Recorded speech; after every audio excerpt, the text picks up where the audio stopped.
Welcome to the Analysis Corner. We'll be reviewing Hans Christian Andersen's The Swineherd in today's video. As a reminder, this analysis is based solely on the versions of the story previously shared on this channel. My analyses and interpretations are not to be taken as source or research material. I am simply sharing them with you as a fun mental exercise. I'm going to give a summary of the story, but if you want to hear the full version, here's a link to the video.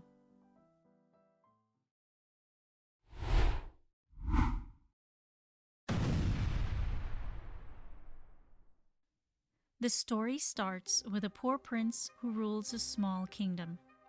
He decides that he's going to marry and sets his sights on the emperor's daughter. There is a rose that blooms only once every 5 years growing on his father's grave. Its scent can make one forget all grief and sorrow. He also has a nightingale that can sing as if every sweet melody was in its throat. He has the rose tree and the nightingale packed and sent to the princess. Upon opening the gifts, however, the princess is disappointed that they are natural. She expresses more interest in things that are crafted and refuses to meet with the prince. In response, the prince disguises himself as a peasant and begs for a job at the imperial court. The only job available is that of a swineherd. The prince agrees and starts living in cramped quarters near the pigsty. In his spare time, he makes a magical pot that can play an old tune about a sow and her piglets when water is boiled in it. Also, when one puts a finger into the steam coming out of the pot, one can smell all the meals being prepared throughout the town. The princess is charmed by the toy and asks one of her ladies-in-waiting to purchase it from the swineherd. The prince demands 10 kisses from the princess for the pot. After some argument, she agrees and acquires the toy for the kisses. The prince then creates a rattle that, when spun quickly around, plays all the waltzes, gallops, and polkas known since the creation of the world. The princess is once again charmed by the toy and asks one of her ladies to purchase it from the swineherd, claiming that she will not kiss him again. The prince refuses to part with the toy for anything other than 100 kisses from the princess. She finally agrees, but asks her ladies to stand around and shield her so that she would not be seen kissing the swineherd. The emperor, however, notices a commotion near the pigsty. Upon investigation, he discovers his daughter kissing the swineherd. He banishes the both of them from the empire in his fury. The princess, with nowhere to go, regrets rejecting the prince, upon which the swineherd casts off his disguise and reveals his true identity. He then proclaims that he has seen her true nature and now despises her, before leaving her behind and returning to his own kingdom. At first glance, the story of the swineherd looks to be a moral about superficiality versus sincerity and the consequences of the latter. The prince tries to woo the princess with a magical rose and a nightingale. The princess rejects these gifts because they are natural, seeming to prefer the handmade boxes that the gifts came in over the gifts themselves. The idea of the princess being spoiled and superficial is further supported by the fact that even though her ladies-in-waiting and her own father seem to appreciate the gifts at first, they all immediately switch sides as soon as the princess proclaims that they are not good enough. The theme continues when the prince disguises himself as a peasant and gains employment at court as a swineherd. While there, he crafts a magical pot that plays an old folk tune and allows one to smell the meals being prepared throughout the whole town.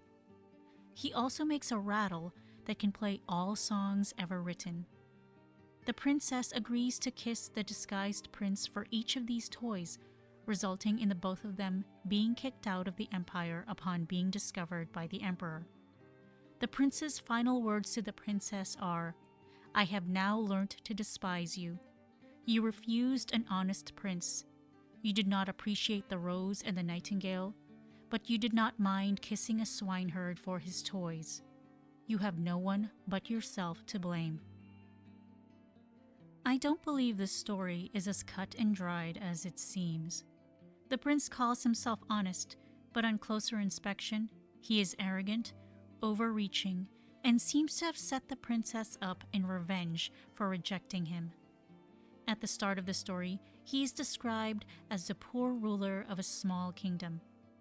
Even though his name and reputation guarantee any number of princesses who would gladly marry him, he wants the emperor's daughter. He believes giving her the magical rose and nightingale should be enough to gain an audience. While there is no accounting for taste, the princess simply doesn't like the gifts and doesn't want to meet with him. She's the emperor's daughter.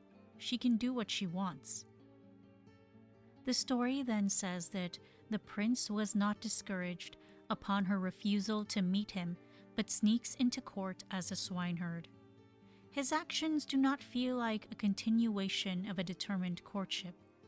The prince is not described as wanting to meet with the princess to show his character or his affection. Instead, he crafts clever and ever more magical items designed to catch her fancy and demands an increasing number of kisses for payment. Upon being kicked out of court, he immediately abandons her.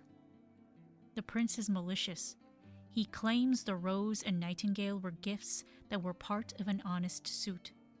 They were indeed precious items, but, at their base, they were just things that happened to be in the prince's kingdom. He took the rose off of his father's grave and captured the nightingale. He didn't create or earn either of them through his own merit. Rather, he took what he believed were his greatest assets to try and worm his way into the imperial court. In spite of this, the prince is indeed talented and can craft various fantastical toys. The princess actually likes the toys that he made. But instead of being happy that the things he created are being appreciated over the things that he simply gathered and shipped over, he purposely put her in increasingly compromising positions through the kisses and abandoned her as though he played no part in getting her kicked out of her own home. The princess is indeed childish, flitting from one form of amusement to another and being easily manipulated by the next shiny new thing. This does not warrant how the prince treats her. She doesn't know him and isn't obligated to meet with him. The emperor himself doesn't force the matter. However, she earns the prince's ire by not giving him what he wants, and he destroys her life for it. I hope you enjoyed this exploration of Hans Christian Andersen's The Swineherd. What do you think of this story? Do you agree that it's a warning against superficiality? Or do you think there is indeed something more sinister lurking beneath the surface? Let me know what you think in the comments. I would love to get your take and shed some new light into some of the darker, dusty corners of this old tale. Until next time, I am, as always, your friendly resident ghost in the library.